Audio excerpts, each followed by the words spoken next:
The CBC presents Canadian Snapshots.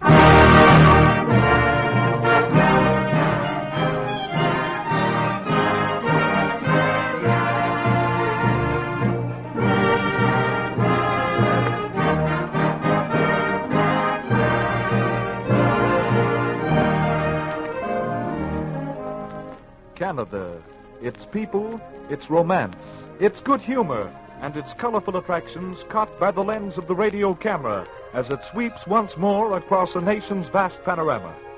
And an orchestra playing special music under the conductorship of Samuel Hersenhorn.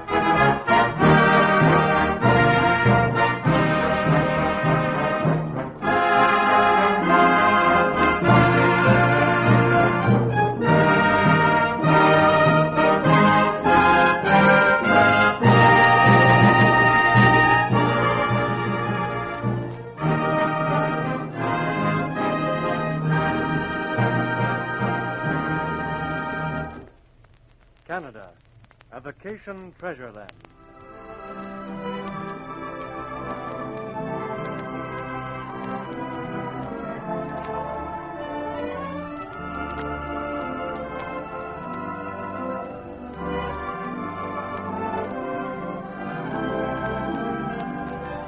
Gold, the sunshine of long summer days and sandy beaches where lazy rollers creep in from the sea. Silver, fields, woods, and waters veiled in cool moonlight. Jewels, varied and brilliant, pale topaz, gleaming opals, sparkling sapphires, and vivid emeralds. Canada's lakes, matchless gems flung by a generous creator across her wide domain. The Bador Lakes of Cape Breton, breathing a quiet charm. The lakes of the Quebec Laurentians, forest-ringed and remote. The Great Lakes, a chain of mighty waterways. And the lofty lakes of the Rockies, mirrors of all the beauties of white cloud and blue sky.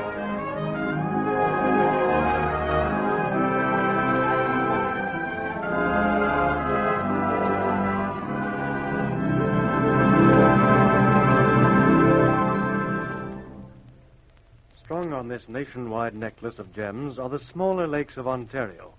And nowhere are they lovelier or more plentiful than in the district east of Georgian Bay, the English Lake District of Canada. Lake of Bays in Muskoka, a beautiful Indian name meaning clear skies. This is true Indian country. The lakes are dotted like islands. There are cool, shadowy forests, tall pine trees, beautiful birches, pungent cedars, shady maples, fragrant balsams, and rivers whose waters were once stirred by the almost inaudible dip of the red man's paddle. There is Shadow River, beloved by the Indian poetess Pauline Johnson.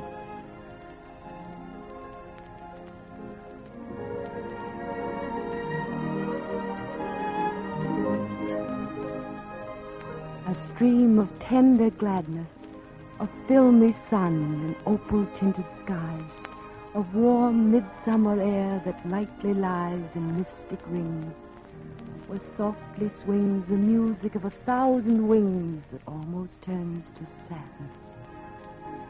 Midway twixt earth and heaven, a bubble in the pearly air, I seem to float upon the sapphire floor, a dream of clouds of snow, above, below, drift with my drifting, dim and slow, as twilight drifts to even.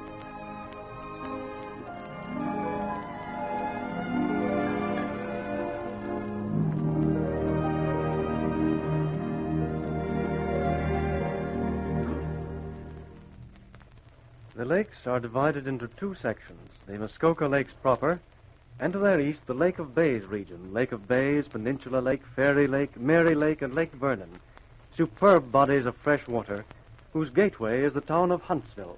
It's easy to reach Huntsville, too, as it's on a main line railway running from Toronto to North Bay, while motor roads reach it from 4 points of the compass. And once at Huntsville, the whole Lake of Bays region is at your command. All the principal resorts are linked by steamship service. Yes, but on looking over my map of the district, I noticed that Lake of Bays has no river connection with Peninsula Lake. Is there a canal joining them? Well, in the days of the Indians, you'd have had to shoulder your canoe and make a 1-mile portage from one lake to the other.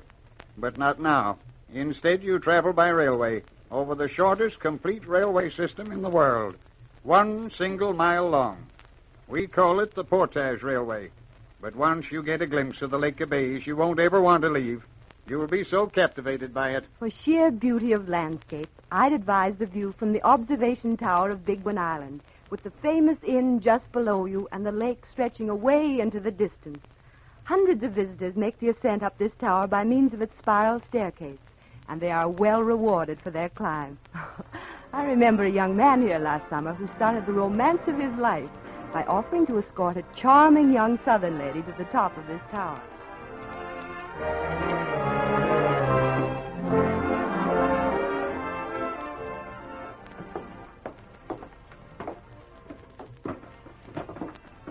Watch your step there, Miss Jefferson. This is mighty nice of you bringing me way up here, Mr. What did you say your name was? Morrison. Just call me Jack. Oh, thank you, Mr. Morrison.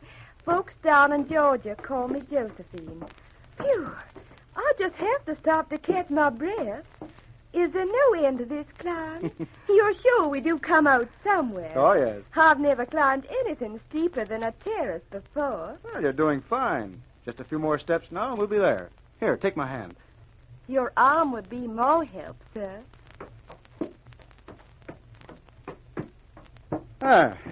Here we are on the platform. Right on top of the world. Just look. Was Georgia ever prettier than this? Prettier? Oh, it's just too wonderful. Were we way down there? Mm-hmm. Why, it's a perfect toyland for all the world. Is that the steamer I came over on? The same one. You know, I feel very important up here. I feel I could just stretch out my hand and lift that boat clear out of the water. Darling. Who, me? Oh, not you, Hannah Lamb. Oh, of course. The boat. Yes, it would be. And that pasture way over there. Lovely. Pasture? Well, young lady, that's a green. Oh, you mean for golf? Yes, for golf. And it's one of the finest courses in Ontario. Oh, you'll have to pardon me. I didn't know. I only just came here. I haven't been anywhere. Do you play golf? You haven't seen anything yet. I eat, drink, and sleep it. I've done about everything with a golf ball but make a hole in one. Oh, by the way, would you care for a lesson? I'd be very grateful to you, sir. Swell. How about around tomorrow? Early, say 6 o'clock. I'd be delighted to consider it after breakfast. Say 10 o'clock. I'll make it 9:30. All right. But I'll need a long rest to keep up with you. Us Southerners don't like to hurry. Well, you wait till you're around a few days. Why, here at Lake of Bays, you're up 1,000 feet. The air's a real tonic. I bet you'll be getting up with the birds before long. You'll have to show me. That'll be easy. Is it a bet, Josephine? It's a bet, Jack.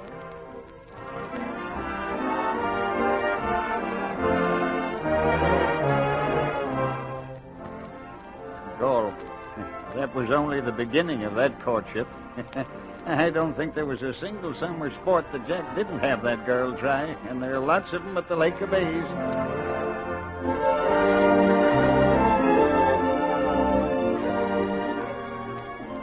Good shot, Josephine. That makes it 2 love. Mr. Jack, you all didn't try to return that ball. Why, sure I did. You're just getting too good for me, that's all.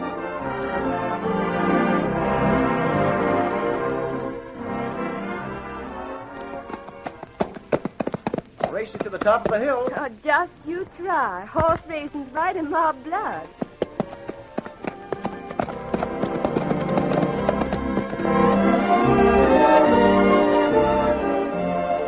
Care for a dip in the lake this morning? I sure would, Jack. 6 o'clock will suit me right fine. Well, how about making it 6:30? I can't keep up with these hours of yours anymore. Seems to me, sir, I'm beginning to show you.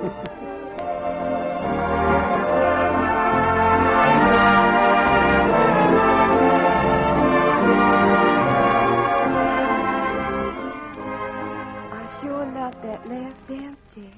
I enjoyed it too, Josephine. Especially having it with you. Oh, you mustn't be saying such nice things to me. I'm mighty susceptible. Well, it's nice, too, to be just out here on the terrace with you. Do you see that star way up there? Mm-hmm. I never saw one half so bright before, not even in Georgia. I have. I've been looking at it for 2 weeks now. I hadn't reckoned you were a stargazer, Jack. Where's that star you've been looking at? Why, it's right here beside me, holding my arm. Do you mean me by any chance, Honeyland?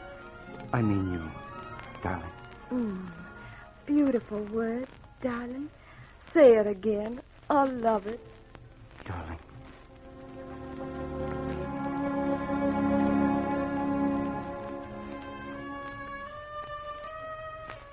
Listen, they're starting the music again. Shall we go in and dance? I'd love to, darling. Do you hear what they're playing? Oh, I know that tune. It's called Stardust. Yes, and there's some of it in your eyes, right now.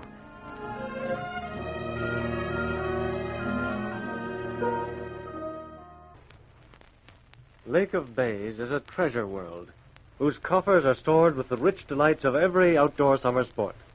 Real out of doors, a land for those who would know beauty in her ancient wildness. Yes, but there are all the comforts and conveniences of city life in this unspoiled lake country. Of course, there are fine hotels. For instance, one of the largest summer hotels in Canada. And there are also up-to-date cottages and overnight cabins. Or you can enjoy staying down on the farm at one of the country homes here. But everywhere you'll find running water, electric lights, and telephones, just like at home. And we cooks at Lake of Bays can make your mouth water the way we keep our tables. Everything's fresh off the farm. Poultry, vegetables, fruits, and berries. And our salads are famous. Well, I know one American guest who comes here every year just so she can enjoy my chicken salad. And our fresh water, which contains iron, is as good as any tonic. Sport, excellent accommodation, and accessibility to Algonquin Park and other vacation haunts of Ontario make this district today one of the most alluring tourist regions of Canada.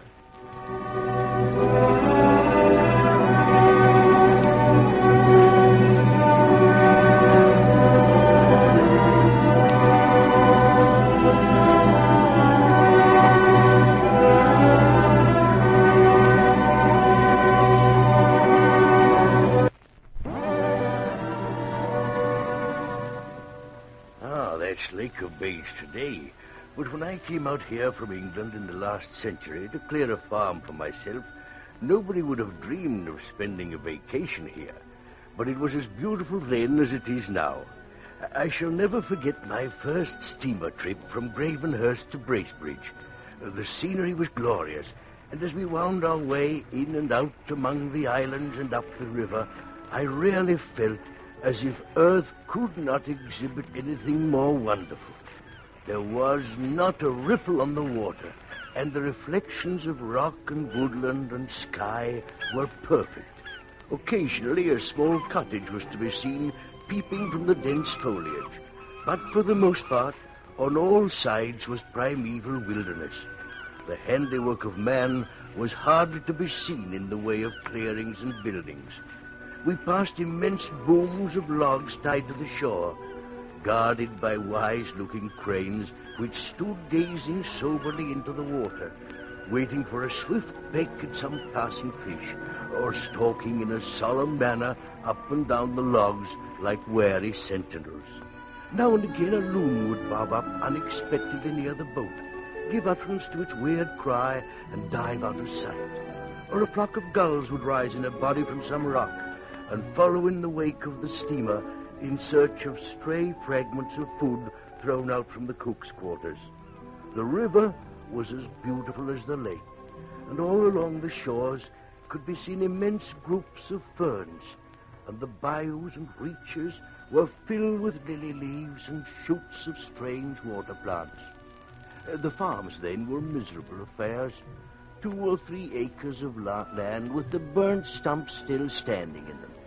None of the settlers boasted anything more palatial than a rude log cabin, usually with only one room for the family to live and sleep in. Yes, the Lake of Bays district has changed a lot in the last 50 years. Dancing, for instance. I remember the first dance I attended. I went there together with another young Englishman by the name of, let me see now, it's such a long time ago. Oh, yes, I remember. Mr. Chichester Skeffington. The occasion was a housewarming given by a settler living on the shore of Lake of Bays. The party nearly ended in the undoing of my friend Skeffington. It was this way. We'd had a merry time in all the hops and jumps and eccentric movements of the square dances, and things were going with a swing when the caller called for partners.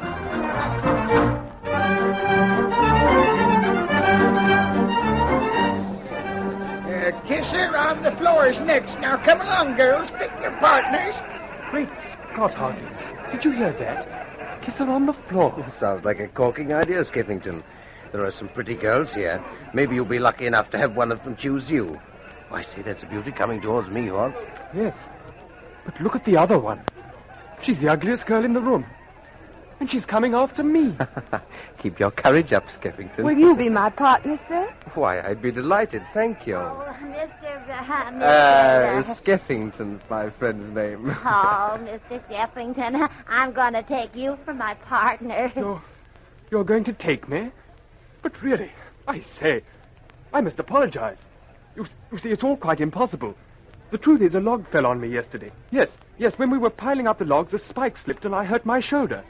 Look, I can hardly move it. Oh, isn't that awful? Oh, but it don't matter. Not for Kisser on the floor. Now, you sit down on the bench, and when we're finished dancing, I'll be waiting for you. I'll be waiting for you. She'll be waiting. Phew. Now I'm in for it, Hawkins. What am I going to do? What are you going to do? Why, go through with it, of course. And kiss her. Do you mean to say I have to kiss that? It looks like it, doesn't it? I say, the girls are dancing about the room in couples. Yes, it's delightful, don't you think? It has an air of real Arcadian freshness. Reminds me of the days of the maypole.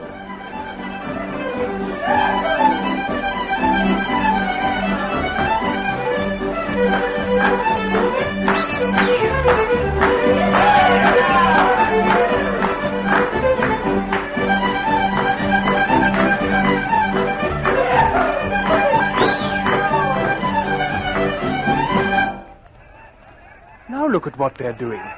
They're spreading handkerchiefs on the floor, and they're kneeling down in front of them. Come along now, gentlemen. The ladies are waiting for your kisses. Good Lord, Hawkins. We have to kneel on the handkerchiefs. Yes, it's delightful, Skeffington. Now come along now and claim your kiss. Oh, Mr. Skeffington. Oh, I feel so bashful-like. There. Oh. Well, first kisses are over. Now, gentlemen, pick your partners.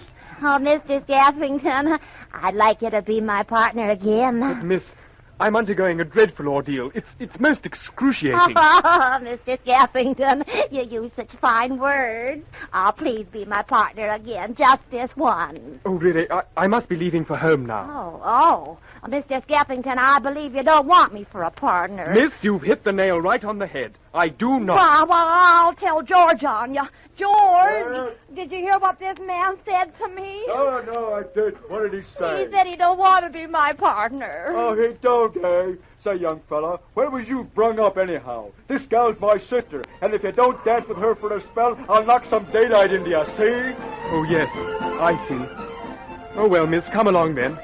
Let's have the agony over as soon as possible. Agony? Oh, he uses the loveliest words, don't he, George? I'll be waiting, Mr. Skeffington.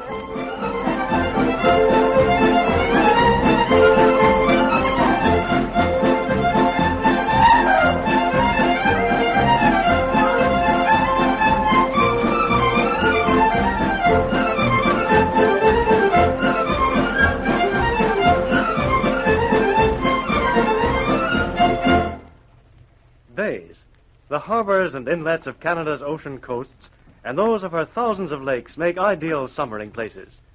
One of the most treasured by visitors is beautiful Mahone Bay in Nova Scotia's South Shore.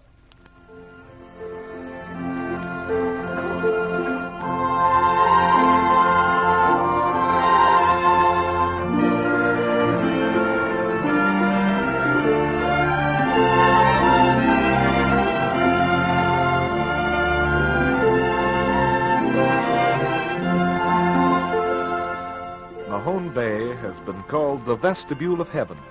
Its waters are of enchanting loveliness. Quaintly formed picturesque islands lie everywhere, peacefully looking up at the sky. We blue noses living on Mahone Bay say there are 365 islands, one for every day in the calendar. But some folks that don't live here say there are only 359. Rank heresy, we calls it. We'd sooner die first than admit it. Mahone Bay is a bay of beaten gold encircled by emerald woods, an ideal setting for a treasure island. And there is a treasure island here in Mahone Bay. Oak Island it's called, because of the fine oak trees on it. And there's real treasure on it, so folks have said that have dug for it. And you know, sometimes when I look across at that island as the sun's going down, I can see the ghosts of old Captain Kidd and his pirates burying their treasure chests.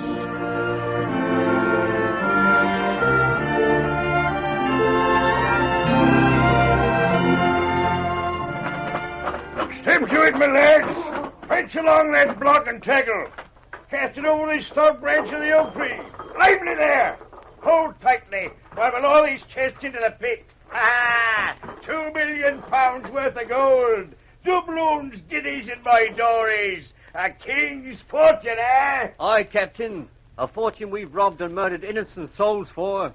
A fortune we'll all swing and sun-dry for. Avast, you swab! If ever they bring us to the gallows in London town, I'll offer him gold enough to make a chain round London if they set us free. Ah, none of your sad looks, you preachifying scoundrel. You ought to be as merry as though you were dancing a jig. Aye, it's a dance looks mighty like finishing in a rope's end at execution dock, it does. Ah. You've seen 'em, maybe, hanged in chains, birds about 'em, seamen pointing 'em out as they go down with the tide. Yes, it's a pitiable way for men to meet the Almighty. And that's how we're going to meet him, as sure as I'm a Christian soul. Harken to the bloodthirsty ruffian who had called himself a Christian.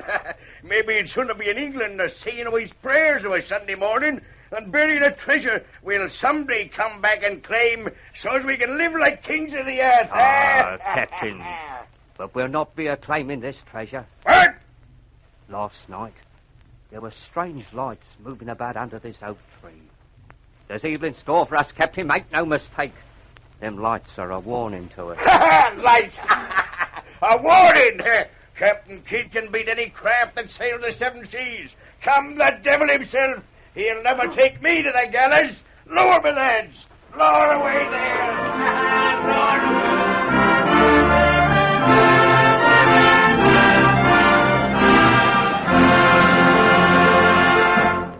Oak Island. For almost a century and a half, it's been a lodestar attracting dozens of adventurers to seek for buried gold. Signs have not been lacking. A pit was discovered here which had been dug to a depth of over 170 feet. Oak platforms have also been found at various levels, but all efforts to reach the supposed treasure chests have failed. Captain Kidd, if it was he who dug the pit, joined it to the bay with water channels which let in the sea and have foiled all attempts to uncover the treasure.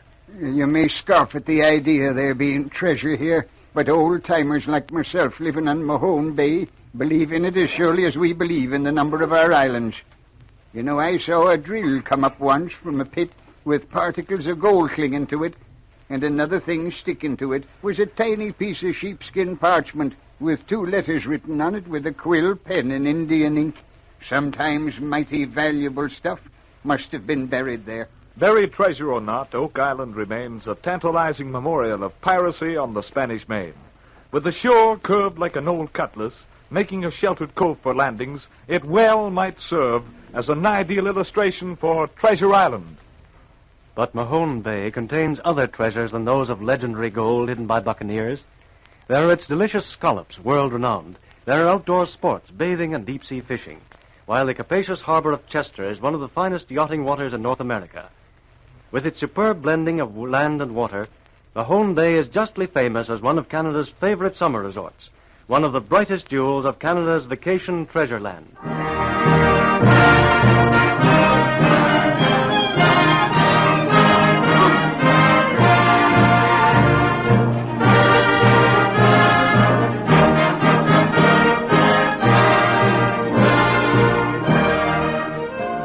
Canadian Snapshots has been a presentation of the Canadian Broadcasting Corporation and was produced by Ian Smith with music under the direction of Samuel Hussenhorn. Another album of Canadian Snapshots will be presented next week at the same time.